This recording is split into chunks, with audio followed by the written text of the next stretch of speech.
Quelle belle musique et quel parcours inspirant que celui de Zaya Ziouani. Merci d'être avec nous. Donc, on va prendre place sur nos petits tabourets comme ça. Et merci d'être resté en si grand nombre pour cette séance rencontre spéciale avec notre invité d'honneur. Merci d'être avec nous. Après un tel film, on se rend compte que cette passion pour la musique vous habite depuis très, très, très, très longtemps. Avez-vous des souvenirs de ces premiers contacts avec la musique où vous avez vraiment ressenti quelque chose de spécial? En fait, c'est pas que j'ai pas de premiers souvenirs, mais je pense que ça a tellement fait partie de mon univers et que cette musique-là, elle a habité mon enfance et la maison, quand on était à la maison depuis que je suis toute petite, que oui, évidemment, j'ai quelques souvenirs précis de concerts où ma mère nous a emmenés voir, par exemple, la flûte enchantée à l'Opéra de Paris, des moments où j'écoutais la symphonie pastorale pour la première fois de Beethoven avec mon père à la maison. Oui, ça reste en effet des quelques moments marquants. Mais mais j'ai tellement écouté de la musique depuis que je suis bébé que c'est vrai que ça a toujours fait partie de mon univers et voilà, c'est un chouette univers. Et c'est rare d'avoir quand même un film qui nous rend hommage de notre vivant. Oui, c'est vrai. J'espère que ça va me souhaiter une longue vie. Oui, absolument. On vous le souhaite aussi. Comment avez-vous accueilli ce projet quand la réalisatrice vous a annoncé qu'elle faisait un film sur le parcours de votre vie et de celui de votre sœur? Oui, évidemment, très bien. Après, en fait, c'est pas tellement la réalisatrice qui est venue dans un premier temps. C'était un projet qui était au départ né d'un des producteurs qui voulait faire une fiction sur, en effet, un jeune qui avait une destinée un peu particulière et qui avait aussi fait une rencontre singulière avec la musique symphonique et qui vivait en banlieue, en Seine-Saint-Denis. Bon, c'est un premier projet qui n'a pas forcément eu beaucoup de réussite et il m'avait demandé en tout cas de le conseiller sur la partie du scénario et d'être conseillère musicale. Et en allant un petit peu voir les différents organismes du cinéma, les diffuseurs, ils lui ont dit, écoutez, plutôt que d'inventer une histoire qui n'est pas forcément plus très intéressante, pourquoi vous ne feriez pas un film sur votre conseillère musicale qui a une vie très bien et super et plutôt que d'inventer une histoire, basez-vous sur une histoire vraie. Et donc donc il y a eu commencé à avoir cette idée avec en effet du coup les producteurs qui sont venus me voir, qui m'ont parlé de cette idée-là. Alors forcément, on va pas se mentir, bien sûr que j'étais hyper fière, hyper heureuse de cette opportunité et en même temps, c'est vrai qu'un petit peu avec un peu d'appréhension aussi, parce que moi, je voulais pas qu'on fasse un film à n'importe quel prix aussi, et que je tenais aussi beaucoup à ce que, on voit aussi ma famille avec tout le respect aussi des valeurs dans lesquelles j'ai grandi, ces notions d'exigence, de respect, de dignité, et que c'est pas parce que j'ai grandi dans un quartier populaire de la Seine-Saint-Denis qu'il faut qu'on voit ma mère en train de faire du couscous toute la journée et des voitures brûlées dans mon quartier, alors que j'en ai jamais vu en fait. Et c'est vrai que parfois la vision de ces lieux-là et des territoires où j'ai grandi, elle n'est pas forcément toujours... elle est souvent quand même abordée sous le même angle. Alors après, ce sont aussi des réalités que j'ai aussi... des réalités compliquées que j'ai aussi rencontrées, mais... Voilà, moi je voulais surtout qu'on voit aussi cette autre réalité de plein de familles qui ont aussi envie que leurs enfants réussissent. Et c'est pas parce que on est grandi dans un quartier populaire qu'on n'a pas aussi envie, on n'est pas curieux, qu'on n'a pas envie de l'excellence, de la réussite pour nos enfants. Et donc moi j'ai dit ok, pas de problème, mais par contre on va pas inventer des trucs qui ne sont pas arrivés, on va pas chercher à montrer des réalités plus que ce que c'était. Et donc je veux je tiens à ça. Et donc il y a eu une première partie avec un premier réalisateur qui du coup a été qui a été occupé par plein d'autres projets et avec la venue de France Télévisions qui a décidé de se lancer dans l'aventure du film, ils ont proposé que la réalisatrice Marie-Castille Mention-Char qui a beaucoup réalisé des films inspirés d'histoires vraies. Et donc, c'est à partir de ce moment-là qu'on s'est rencontrés, mais ça a été vraiment plus tardivement. Et là, le scénario a été retravaillé du début, avec en effet une vision beaucoup plus réaliste que ce premier scénario qui avait été travaillé dans un premier temps. Et donc voilà. Et avez-vous eu la chance de conseiller directement les actrices, l'actrice notamment qui joue votre propre rôle? Oui, en effet. Alors c'est vrai que j'ai été très, très présente dans la préparation de ce film. beaucoup plus que ce que j'avais imaginé dans un premier temps.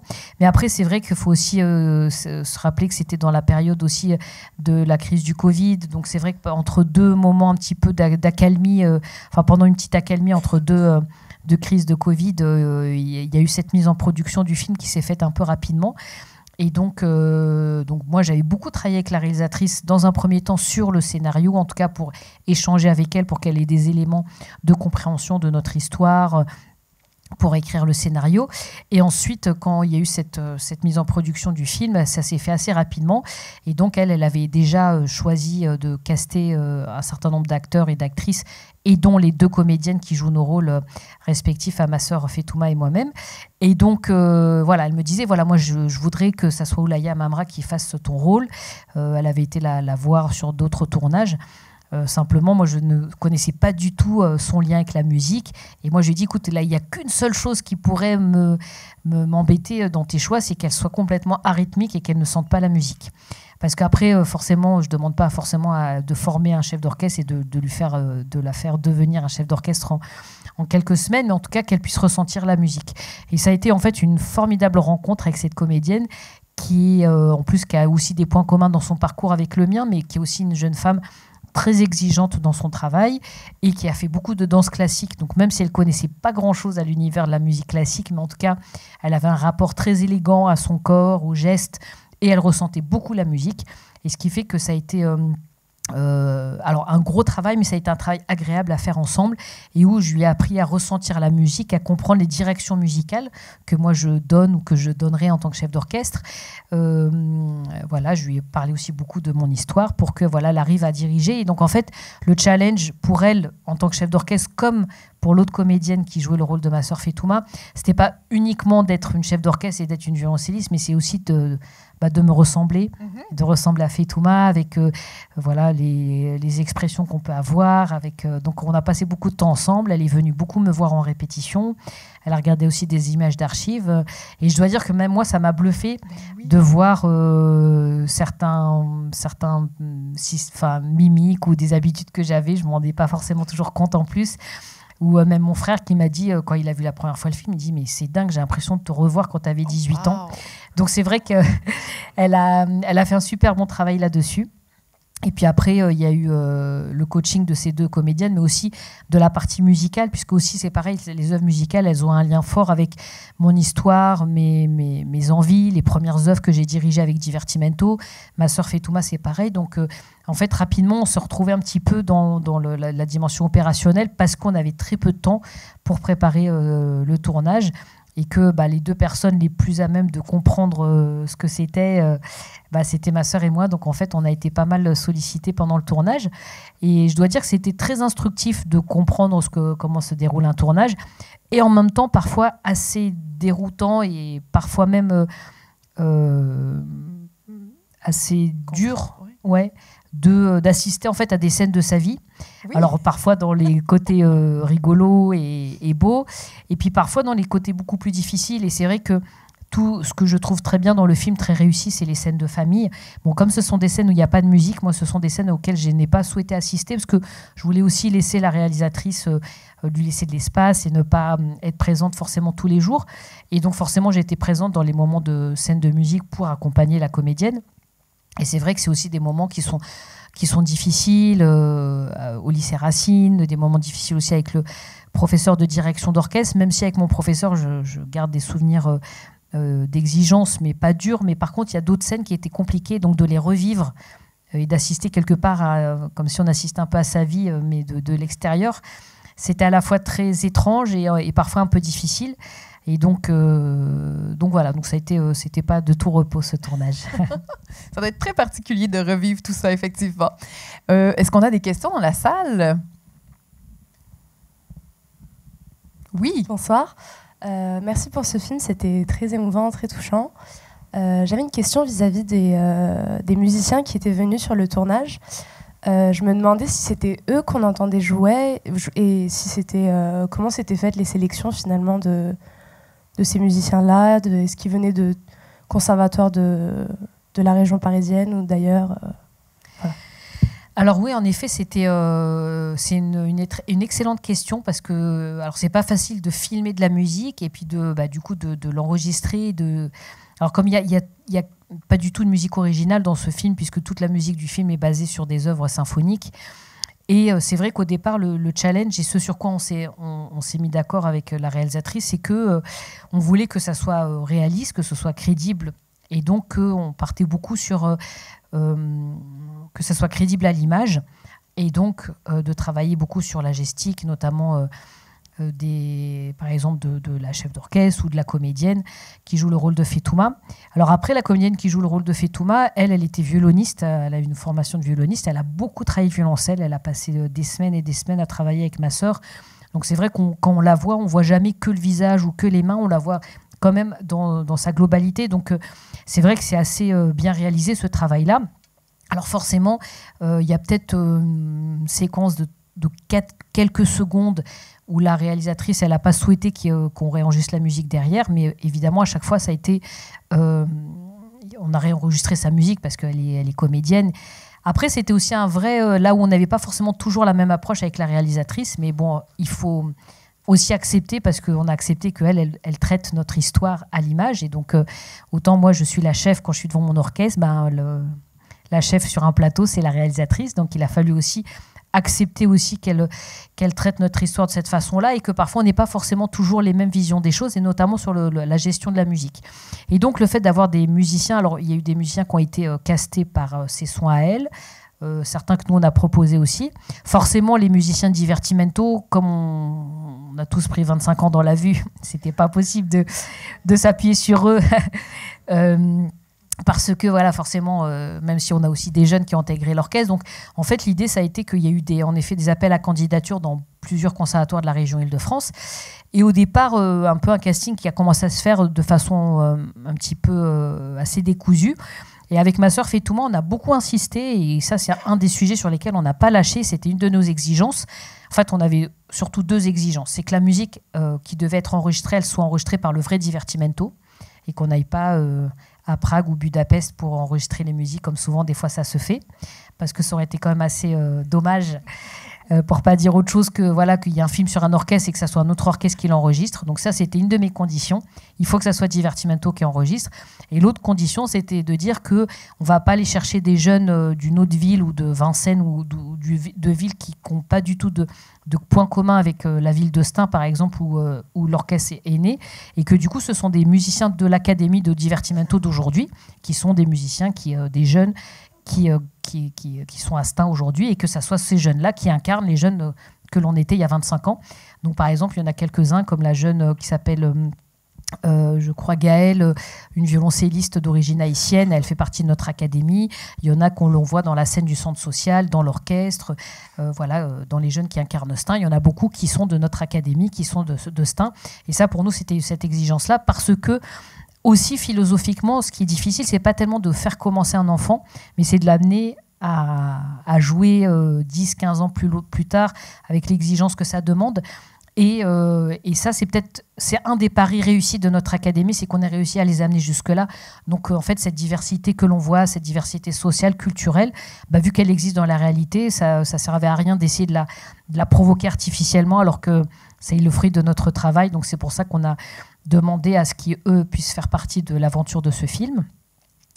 Et donc après, ça a été un vrai challenge d'arriver à harmoniser toute la partie musicale avec des musiciens professionnels, des comédiens pas du tout musiciens, des musiciens qui ont appris à être comédiens, des musiciens qui avaient qui jouaient aussi le rôle de figurant, mais avec des niveaux très différents. Donc en fait, moi, j'ai eu ce rôle-là aussi de les faire travailler pour arriver à ce qu'on ait un résultat visuel de qualité.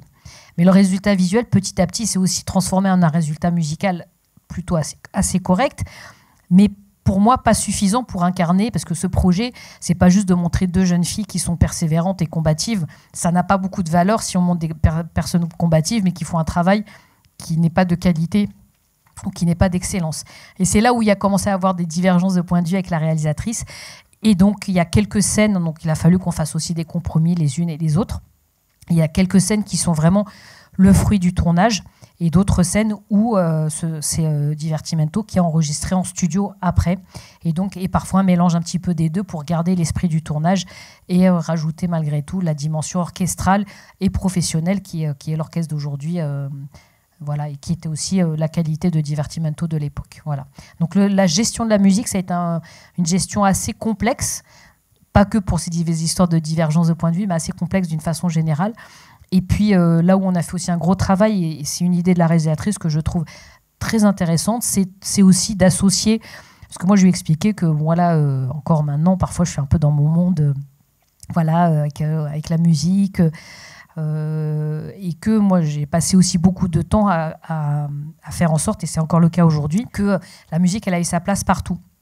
Et c'est vrai qu'on voit beaucoup justement les bruits de la ville s'associer aux musiques de l'orchestre. Donc en fait ça a été au départ une de ces idées, et puis après on a beaucoup travaillé avec les ingénieurs du son pour y parvenir, et je trouve que c'est intéressant à la fois de s'imaginer dans la tête de Zaya et aussi de comprendre que quelque part cette musique-là, voilà, c'est avec sa beauté, sa richesse, les émotions qu'elle procure, elle a aussi sa place même dans les zones urbaines et les quartiers populaires. C'est une mission qui se poursuit aujourd'hui avec l'Académie, comme vous le mentionniez. Pourquoi c'est important pour vous de garder ce contact-là avec la jeunesse? Eh ben, parce que déjà, ça me maintient jeune. Et oui, en fait, parce que moi, j'ai vraiment vu le bénéfice de ce que ça a été d'avoir pratiqué la musique, d'avoir eu accès à la musique. Et donc, moi, j'ai grandi dans ce quartier populaire à Pantin, où dans mon immeuble, il y avait plein de familles qui venaient de plein de pays différents et où les parents, quelque part, avaient un peu la même histoire que les miens. Sauf que beaucoup de jeunes avec lesquels j'ai grandi dans mon quartier n'ont pas du tout eu accès à la musique, à la culture, ni rien du tout. Moi, j'ai eu cette chance-là de vivre dans cette famille, de grandir dans cette famille. Et j'ai vu l'impact que ça avait eu d'aller dans les expositions, d'écouter de la musique, d'être émerveillé, d'être ému par l'art. Et donc voilà, moi j'ai vite compris que quand j'ai réfléchi à quel artiste j'avais envie de devenir, quel chef d'orchestre je voulais être, et surtout quel orchestre aussi je voulais développer, que quelque part de ne pas oublier ça, que cette rencontre que j'ai eue, et que si un jeune n'a pas forcément cette possibilité à l'école ou dans le cadre de la famille, que nous, les artistes, on avait aussi un rôle à jouer, une responsabilité. Ça ne doit pas être que la famille, ça ne doit pas être que l'école, ça ne doit pas être que... qu'on a tous un rôle à jouer. Et donc, c'est pour ça que moi, je suis assez attentive à ça, et je trouve un équilibre entre ma vision artistique et l'engagement pédagogique. Ça peut être très salutaire, en effet. Est-ce qu'on avait d'autres questions dans la salle? Rebonjour, merci pour le film. Vous donnez beaucoup d'espoir aux jeunes de banlieue, les femmes aussi, parce que vous n'êtes que 6%. Est-ce que votre père, il vous a beaucoup aidé? Est-ce que, il a été une pression pour vous? Parce qu'il était très très fan de musique classique, donc il aurait pu vous pousser pour que vous réussissiez. Quel a été son niveau pour vous emmener vers la musique? En fait, mon père, mes parents, en fait, mes deux parents, c'est vrai que ça faisait aussi partie des partis pris de la réalisatrice, et c'est normal, on peut pas tout raconter et tout montrer en 2 heures de film, mais c'est vrai qu'on voit un petit peu moins ma mère, on voit un petit peu moins mon frère, mais qui avait aussi une place importante dans la famille, dans mon équilibre aussi de vie. Et en fait, mes parents, ils ont toujours été hyper exigeants avec nous, et même assez sévères sur les sujets de la musique, de l'école. Et en même temps, ça ne m'a pas empêché d'être dans un environnement aimant et heureux, mais mon père, lui, il n'a pas eu la chance de pouvoir aller à l'école quand il était en Algérie. Donc c'est vrai que pour lui, l'instruction, l'éducation, c'est quelque chose de très sacré. Et donc les scènes où on voit mon frère en train de lire par exemple des extraits d'un article dans Le Monde, ou quand il dit oui, j'ai lu un chapitre de la biographie de De Gaulle, en fait c'est à moi que c'est arrivé. C'était moi qui étais de corvée de lecture du Monde, mais à l'époque c'était une corvée, mais en même temps il y a des fois je comprenais rien, et puis après petit à petit il y a des petites choses que j'ai commencé à percevoir. Mais c'est vrai que pour mon père c'était important de savoir bien lire, d'être instruit, de comprendre des choses, de connaître, d'être curieux. Donc c'est vrai qu'il y avait quand même beaucoup d'exigences et beaucoup d'attentes sur la réussite à la maison, sur la musique et sur l'école. Alors des fois c'était pas toujours facile évidemment parce que on traverse parfois aussi des moments où à l'adolescence on rêve un peu, on a parfois envie de s'amuser.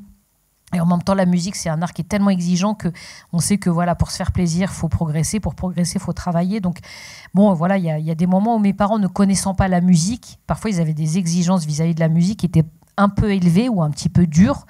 Voilà, mais j'ai envie de dire heureusement, parce que même si à l'époque de l'adolescence, j'ai eu envie aussi d'arrêter parce que ce qui ne me plaisait pas, c'est qu'il fallait travailler. Travailler la guitare, j'avais plutôt envie d'aller au cinéma avec mes copains ou jouer au foot dans la cité. Et aujourd'hui, je suis tellement reconnaissante qui m'est justement, qui m'est un peu poussée, enfin qui m'est même beaucoup poussée.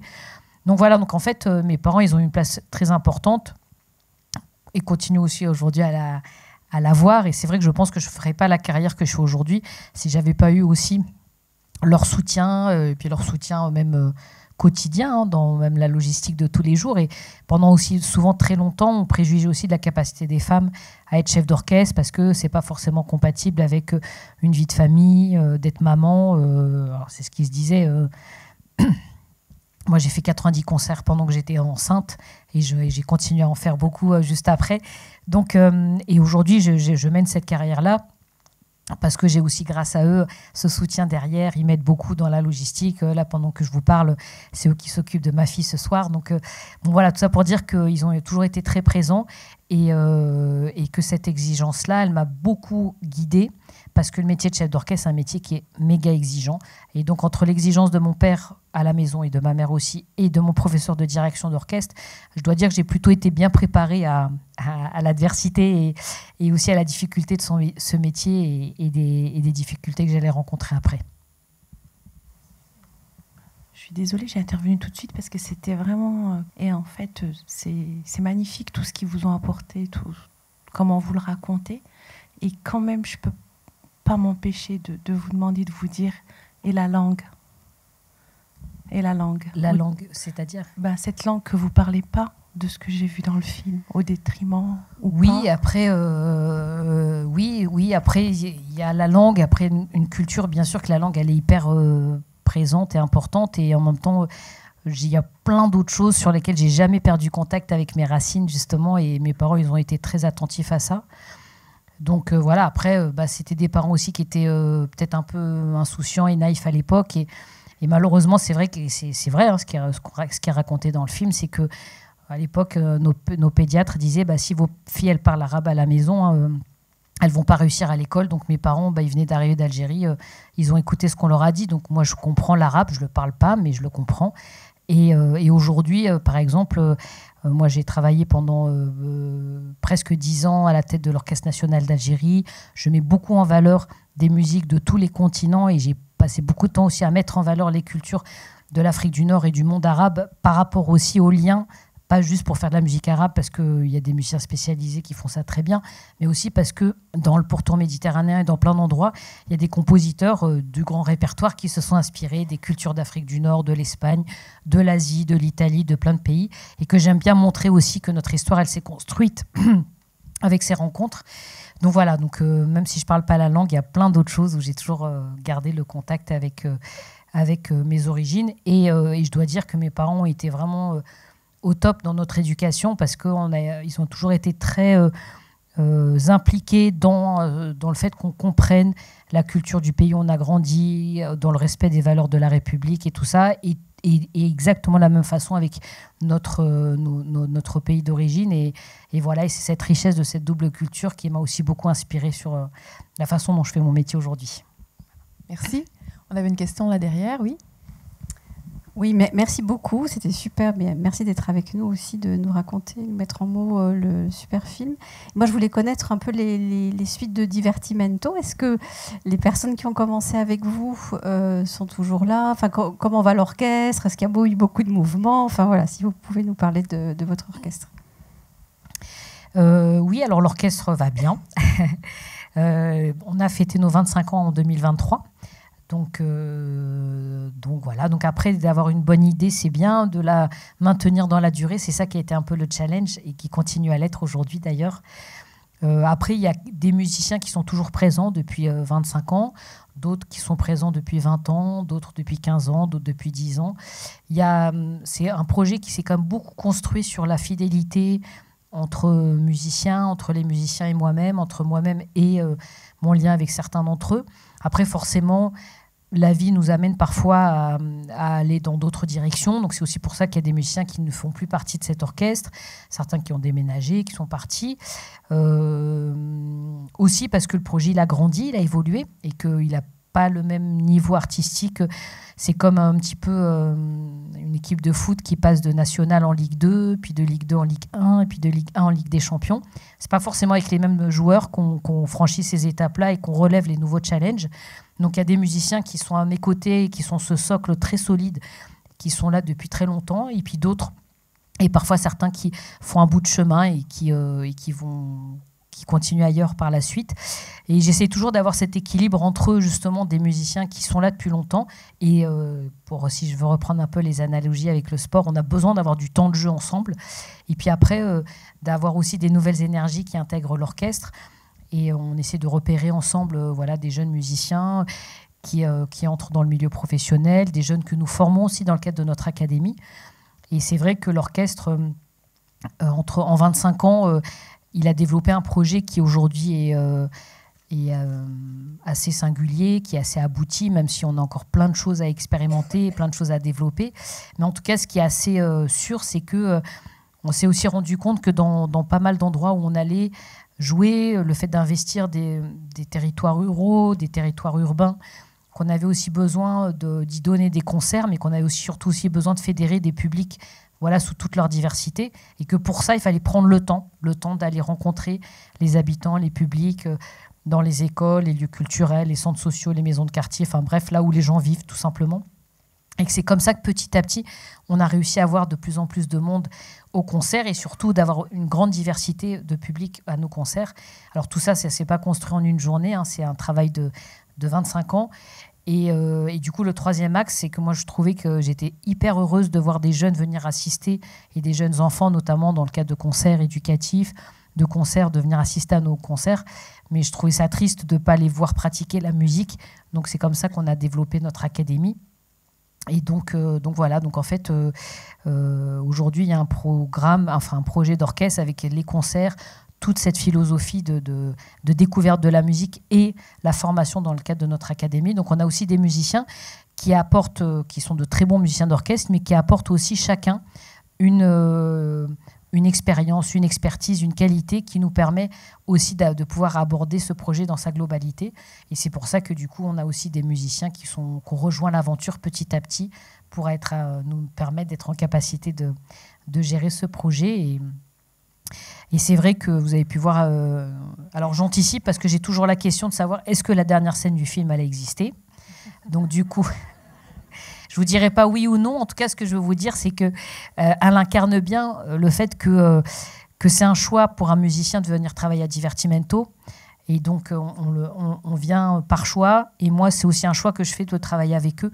Et que voilà, donc il y a des moments où moi je porte beaucoup cet orchestre, et même quasiment tout le temps, et qu'il y a des moments aussi où quand c'est un peu plus dur, je suis aussi portée par cette dynamique-là, et je trouve que c'est une scène qui montre bien aussi le début de cette aventure-là, évidemment une aventure artistique, mais aussi une aventure humaine. Et alors peut-être qu'aujourd'hui, et puis pour vous ça paraît évident que de porter un projet comme ça, philosophique, qui se dit, tiens, on va aller jouer de la musique dans les grandes salles de concert, mais aussi en milieu urbain, mais aussi en milieu rural. Dans la vie de tous les jours, c'est pas facile à porter et c'est pas facile aussi de trouver des musiciens qui vont s'engager de la même façon dans tous ces endroits-là. Et il m'a fallu aussi du temps pour constituer une équipe de gens qui viennent dans un cadre professionnel. Donc on est dans un cadre professionnel, mais qui aussi porte ce même engagement que le mien. On avait une question derrière, oui. Oui, bonsoir. D'abord, je voulais vous féliciter pour votre ténacité, comme vous parliez tout à l'heure, et je pense que c'était pas si simple pour vous d'intégrer, par exemple, le lycée Racine. Moi, ça m'a beaucoup ému, cette façon de... Alors, je sais pas comment ça s'est passé réellement dans votre vie, mais ça semble, avec tous les a priori qu'il y avait dès le départ, que ce soit par rapport au fait que vous soyez une femme, par rapport aux origines. Et arriver dans un lycée tel que le lycée Racine à Paris, c'était certainement pour vous deux quelque chose de très très compliqué. Et vous avez eu la force de forcer le passage à tout ça. Et c'est, pour moi, je trouve ça assez extraordinaire, quoi, parce qu'il n'y a rien de plus difficile, je pense, pour des jeunes adolescents, c'est d'être face à d'autres adolescents et pas être dans la norme. Voilà. Oui, oui, tout à fait. Après, peut-être rapidement pour revenir dessus, en fait, quand nous, on a décidé d'aller au lycée Racine, c'était avant tout pour avoir du temps pour faire de la musique. Et j'avais, en effet, notre peut-être seule crainte, c'était en fait de se dire, est-ce que, en termes de niveau scolaire, on va être au niveau. Voilà. Et j'avais aucune, enfin, je ne m'étais pas du tout posé la question, mais une demi-seconde de notre intégration là-bas, parce qu'en fait, moi, j'ai grandi un peu dans cette bulle de la Seine-Saint-Denis où on était aussi différents, mais où on s'acceptait, où il y avait quand même pas mal de diversité. Donc moi, je pensais que partout, c'était comme ça, en fait. Et donc, c'est en arrivant au lycée Racine que... Alors, il n'y a eu aucun sujet sur le niveau scolaire. On était au top. On avait été très bien préparés au lycée de Pantin. On a eu des excellents enseignants. Donc, il n'y a pas, d'un point de vue scolaire, c'était... je ne me suis pas du tout sentie en difficulté, bien au contraire, plutôt à l'aise. Mais par contre, c'était plus en effet sur d'être intégré, d'intégrer un lycée où il y avait beaucoup moins, si ce n'est quasiment pas de diversité sociale, culturelle aussi d'ailleurs. Et donc, c'est là où en fait j'ai pris conscience aussi du regard aussi de l'extérieur sur la Seine-Saint-Denis, sur les familles comme la nôtre, nous issus de notre diversité, comme on le dit. Donc voilà, donc ça c'était en effet un vrai séisme pour moi de me rendre compte qu'en fait que l'image qui était de l'extérieur, c'était pas du tout une image à partir de nos qualités, de ce qu'on était, mais d'où on venait. Et c'est vrai que même les professeurs me disaient, mais en fait vous avez un super niveau scolaire, vous venez d'où? De Henri IV, de Charlemagne? Je disais, on vient du lycée Marcelin Berthelot des Pantins. Ils disaient, ah bon, mais pourtant c'est le 93. Bah oui, c'est le 93. Et en fait, quelque part encore aujourd'hui, je me rends compte, et ça a été la difficulté dans le tout début de l'aventure de Divertimento, c'est que parfois on a encore du mal à associer l'excellence au quartier populaire, l'excellence au milieu rural. Et l'excellence, c'est pas de l'élitisme, et c'est pas juste de se dire, bah tiens, les grandes œuvres de musique, elles ont le droit de vivre que dans les grandes salles à Paris, pour les gens qui ont de l'argent et qui sont aisés et autres. Non, c'est... Et en fait, je me rends compte, voilà, à l'époque, c'était un petit peu ça, que de se retrouver face à ces personnes surprises et de comprendre qu'il y avait un regard qui était très pessimiste, voilà, par rapport à ceux qui venaient de ce département et qui avaient un parcours comme celui de ma sœur Fetouma. Et en fait, la seule réponse que moi j'ai eue, ça a été d'être persévérante. Et donc, quand j'étais face à cet orchestre du lycée Racine, et comme ça a été le cas même avec d'autres orchestres professionnels jusqu'à aujourd'hui encore, parfois, même si c'est plus courant aujourd'hui, mais pendant très longtemps, et c'est pas courant, avec moins de 4% des femmes chefs d'orchestre, on peut pas dire que les orchestres travaillent tous les jours avec des femmes chefs d'orchestre, donc parfois, il y a encore ce regard très défiant, cette résistance à voir un profil différent, à voir une femme. Ma seule réponse a toujours été d'être très bien préparée pour ne jamais être contestée sur mes compétences et ma préparation, et de jamais lâcher, de jamais faire de compromis sur la direction artistique, et de jamais lâcher, même si je reçois des réflexions, même si c'est dur, de dire non, j'ai toujours été respectueux avec les orchestres que je travaille, donc mesdames et messieurs, c'est pas ce que j'ai demandé, on recommence, je vous embête encore s'il vous plaît, on recommence, et de jamais lâcher, jamais lâcher, jamais lâcher. Et en fait, c'est cette persévérance-là qui, au final, nous permet, enfin, moi, m'a toujours permis d'être accepté au final par les orchestres. Après, on ne va pas forcément boire des coups après les concerts ensemble, mais en tout cas, un orchestre, il a besoin d'avoir un bon chef en face, et un bon chef, c'est quelqu'un qui sait où emmener les musiciens. Donc même si on ne partage pas cette vision musicale, au bout d'un moment, c'est quand même rassurant pour des musiciens de le voir. Et ça a été ma façon toujours de répondre à ces résistances et d'être toujours au top de ma préparation et voilà, et de ne pas faire de compromis sur ma vision musicale. Merci. On avait une question, oui. Oui, voilà. Bonsoir, merci pour votre film, très émouvant. Je voulais vous poser une question sur une scène de votre film. Je voulais savoir si cette scène était vraiment réelle parce que je l'ai trouvée très émouvante. C'est la scène qui se situe en prison. Je voulais savoir si elle a réellement existé. Et si oui, est-ce que le clarinettiste est toujours dans Divertimento avec vous? Alors, en fait, l'intégralité du film est très réaliste. Alors, il y a des choses qui se sont passées exactement telles quelles, d'autres qui ont été un peu aménagées, mais les principaux aménagements sont plutôt dans la temporalité. Et c'est vrai qu'un des choix de la réalisatrice que j'ai trouvé très intéressant, ça a été, malgré tout, alors, tout ce que je vous explique là, et beaucoup de choses que l'on voit dans le film, tout ne s'est pas construit en une journée. Donc, il y a eu des choses qui se sont construites petit à petit dans le temps. Et la scène que l'on voit, les scènes que l'on voit dans le centre social, la scène qu'on voit en prison, la scène que l'on voit avec la jeune fille en situation de handicap, ça montre en fait l'engagement que l'orchestre porte aujourd'hui et surtout un peu les prémices de cette réflexion que moi j'avais à l'époque. Il y a une ou deux répliques qui dit oui, je veux que cet orchestre ne ressemble à aucun autre. C'était à la fois dans son approche artistique, mais aussi dans sa philosophie. Donc, le clarinettiste, c'est un personnage qui est fictif, même si j'ai des super copains clarinettistes qui ont joué et qui continuent à jouer dans Divertimento. Mais on n'a pas eu un clarinettiste qui a eu une histoire avec son père en prison. Ça, c'est de la fiction. Mais par contre, des concerts en milieu carcéral, j'en fais tout le temps. Et ça fait 10 ans qu'on fait beaucoup ça avec l'orchestre Divertimento. Et c'était un choix de la réalisatrice. Alors forcément, pour la narration, la compréhension de la narration, ça se passe sur cette année de terminale. Mais sur cette année de terminale, il s'est passé beaucoup de choses, mais pas forcément tout ce que l'on voit dans le film. Parce que ce qu'on voit dans le film, il y a des choses qui se sont passées un petit peu avant et des choses qui se sont passées dans les années qui ont suivi. Mais c'était aussi pour montrer justement les prémices de ce qu'allait devenir Divertimento ensuite. Merci. Je pense qu'on a le temps pour une dernière question. On va prendre celle-ci devant. C'est juste pour le festival en Pologne. Vous l'avez fait ou pas? Parce qu'on ne voit pas dans le film, on nous tease sur ce festival et je me dis c'est quand qu'ils vont en Pologne? Je l'ai fait 2 fois même. Et ça a été vraiment le starter de... Ouais, ça a été... Alors, en fait, le festival en Pologne, ça a été... Alors là, pareil, c'est un petit peu dans les temporalités, parce qu'en fait, le premier festival que j'ai fait, ça a été en effet juste à la fin, après mon bac. Et c'était pas encore tout à fait Divertimento. Et c'est l'année d'après, on y est retourné. Et où là, ça a été vraiment Divertimento. Et en fait, ou l'année ou 2 ans après.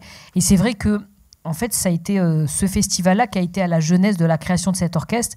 Parce que, après avoir fait ce premier festival en Pologne, qui n'était pas complètement avec Divertimento, parce que moi, je jouais dans cet orchestre-là et je l'ai aussi dirigé. Et là, j'ai reçu le prix de meilleur jeune talent chef d'orchestre. Et en fait, ce prix, ça m'a permis de me faire repérer par beaucoup de directeurs de festivals et aussi directeurs de conservatoires en France. Et donc, en France, l'année d'après, j'ai commencé à être enseignante à Paris, dans un conservatoire à Paris, le fameux conservatoire que l'on voit où je me fais piquer l'orchestre. Et ce qui est en plus vraiment arrivé. Donc, du coup, j'ai vite compris qu'en fait, si je voulais diriger, il fallait que j'ai la main sur mon projet, qu'il ne fallait pas du tout que je dépende d'un conservatoire. Et j'ai été aussi prof au conservatoire de Stein. Le même conservatoire que l'on voit, puisque il venait juste d'être livré, il venait d'être inauguré. Donc, les locaux que l'on voit, ce sont les locaux dans lesquels l'orchestre a répété et continue à répéter encore aujourd'hui. Et voilà, et en fait, moi, j'avais de très bons élèves, j'avais des niveaux assez avancés, donc j'avais de très bons élèves à Paris et de très bons élèves à Stein. Et en fait, j'ai reçu plein d'invitations de festivals qui me proposaient de venir, mais il fallait venir avec son orchestre. Et moi, les seuls orchestres que je dirigeais, c'était des orchestres de conservatoire, même s'ils étaient très attachés, je les portais beaucoup, je faisais beaucoup de projets. Ils étaient très attachés à ma personne, mais malgré tout, ce n'était pas mon orchestre. Et donc, quand il y a eu cette deuxième invitation en Pologne, ça a été pour moi un déclic en disant, écoute Zaya, à chaque fois, il fallait que je demande la permission à des directeurs de conservatoire qui étaient frustrés. Et en fait, il faut savoir qu'à l'époque, et encore parfois un peu aujourd'hui, c'est souvent les directeurs de conservatoire qui dirigent les orchestres des conservatoires. Donc moi, j'arrive, j'ai développé des orchestres, et à partir du moment où ça commençait à bien marcher, ils me disaient, merci Zaya, maintenant c'est moi qui vais le diriger en fait. Et donc, c'était trop frustrant, j'avais plus envie de ça. Et donc, donc ça a été, en effet, le festival en Pologne, donc celui-là qui a permis vraiment de créer Divertimento. Et donc, le Boléro de Ravel, la danse bacchanale sont été les œuvres qui ont été emblématiques parce que quand on allait dans ce type de festival, on jouait beaucoup la musique pour représenter le pays d'où on venait. Et donc, même si moi, dans mon parcours, c'est vrai que je me suis spécialisée dans la musique française, mais c'est aussi parce qu'on a beaucoup fait des festivals un peu partout en Europe et où on allait pour présenter de la musique française. Et donc, c'est pour ça que je me suis aussi spécialisée dans Saint-Saëns, Ravel, Debussy, et que c'est pour moi, Franck et plein d'autres compositeurs français. Et ça a été pour moi un super plaisir et super expérience de le faire. Et du coup, ça a été ce festival en Pologne qui a quelque part été le déclic pour créer Divertimento. Et pour du coup continuer la question que vous me posiez, bah forcément au début c'était un orchestre avec de très bons musiciens de Paris qui en gros évoluaient dans un univers plutôt assez d'une classe sociale un petit peu plus favorisée, mais qui sortaient pas de leur arrondissement. Et des jeunes étudiants qui venaient de Stein, qui eux venaient d'un milieu beaucoup plus populaire et qui sortaient pas du tout aussi de leur quartier. Et après, je me suis dit, bah tiens, en fait, l'orchestre, ça serait un super lieu de rencontre. Et c'est comme ça je me suis dit, tiens, il faut que ces jeunes, ils se rencontrent. Ils sont tous passionnés par la musique. Mais par contre, dans la vraie vie, jamais ils se rencontreraient. Et pourtant, ils habitent les uns et les autres sur la ligne 13. Donc, c'est la ligne bleue, là, à Paris, voilà, qui va du nord et jusqu'au sud. Ils habitent tous sur la ligne 13, mais ils se rencontreraient jamais. Et donc voilà, donc l'orchestre, il est né de la rencontre entre ces étudiants de Paris, de Stein et des amis professionnels. Et du coup, on a continué à jouer. Donc on était tous bénévoles et dans les premières tournées, alors pas pour aller en Pologne parce que c'était trop loin, mais on a fait aussi plein de festivals dans le sud de la France et où on partait en covoiturage. Moi, je conduisais le camion avec les instruments, voilà. J'ai porté les timbales, enfin j'ai tout fait au début. Et puis après, petit à petit, on s'est développé. Et quand on a eu la résidence officielle au conservatoire à la ville de Stein, et ben je me suis dit tiens, maintenant il faut que je sois un peu plus en lien avec la philosophie que je porte. Et je partais beaucoup un discours où il faut de l'excellence, et donc sauf que pour porter l'excellence avec la moitié de l'orchestre avec des amateurs, ça devenait difficile. Donc c'est pour ça que j'ai décidé de professionnaliser complètement l'orchestre, de prendre mon bâton de pèlerin pour aller chercher des subventions, des partenariats avec des entreprises, des fondations, et que je continue d'ailleurs à faire tout ce travail-là avec mes équipes. Et donc c'est comme ça que l'orchestre professionnel est devenu complètement professionnel en 2004, et parallèlement on a créé cette académie pour continuer à garder le lien avec les étudiants et les jeunes, et voilà, et du coup est née cette deuxième aventure de Divertimento à ce moment-là. Et oui, la Pologne, ça existait. En voyant le film, puis en vous écoutant parler, j'ai l'impression que le concept de plafond de verre, c'est quelque chose qui n'existe pas pour vous, ou alors qui est un motivateur pour vous faire avancer. Est-ce qu'il en reste des barrières à faire tomber? Oh, plein. Ah là là, plein. Et parfois, on me dit, ah, mais tiens, Zaya, maintenant que vous avez un film sur vous, plein de choses, qu'est-ce qui vous reste à accomplir? Ouais. Ben, en fait, tellement de choses, parce qu'aujourd'hui, je trouve que, en fait, à chaque fois, tout à l'heure, je prenais l'analogie du sport, où dès qu'on rentre on passe en Ligue 1 et en Ligue des Champions, bah, en fait, moi, j'ai l'impression que mon métier, il est aussi difficile que quand j'ai commencé, si ce n'est pas encore plus, parce que à chaque fois, les challenges sont encore plus grands, parce qu'il y a encore plus de résistance à combattre, plus de difficultés encore à combattre. Et que moi, aujourd'hui, j'aspire juste à un peu plus de sérénité. Alors, à l'époque, il y a 25 ans, j'étais une jeune adulte qui cherchait un petit peu à commencer à diriger. Aujourd'hui, j'ai 25 ans d'expérience, j'ai dirigé beaucoup d'orchestres, j'ai dirigé beaucoup d'œuvres avec le mien aussi. Mais je trouve que ça reste encore difficile et que les quelques femmes que nous sommes aujourd'hui dans le milieu musical, on a toutes dû créer nos propres orchestres pour exister. Et en fait, moi, porter Divertimento, je le porte à tous les niveaux, institutionnels, financiers, et je suis, c'est vrai, un peu fatiguée encore, aujourd'hui, de devoir convaincre pour aller chercher de l'argent, de devoir convaincre qu'il faut développer des projets musicaux. Donc voilà, c'est... Je pourrais parfois remplir 40 fois ma journée du 8 mars parce que tout le monde voilà, se dit tiens, il faut qu'on mettre de la lumière sur l'égalité entre les femmes et les hommes et la place des femmes.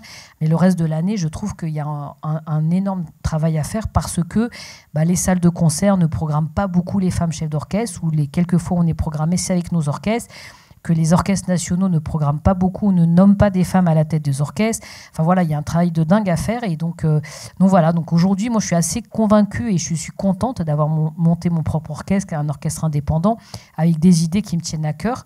Mais je trouve que de le porter tous les jours, depuis 25 ans, j'ai l'impression de devoir encore presque faire mes preuves, ou en tout cas de devoir beaucoup me battre pour des idées qui me paraissent évidentes et qui ont fait leurs preuves. Donc voilà. Donc moi, j'aspire surtout à de la sérénité.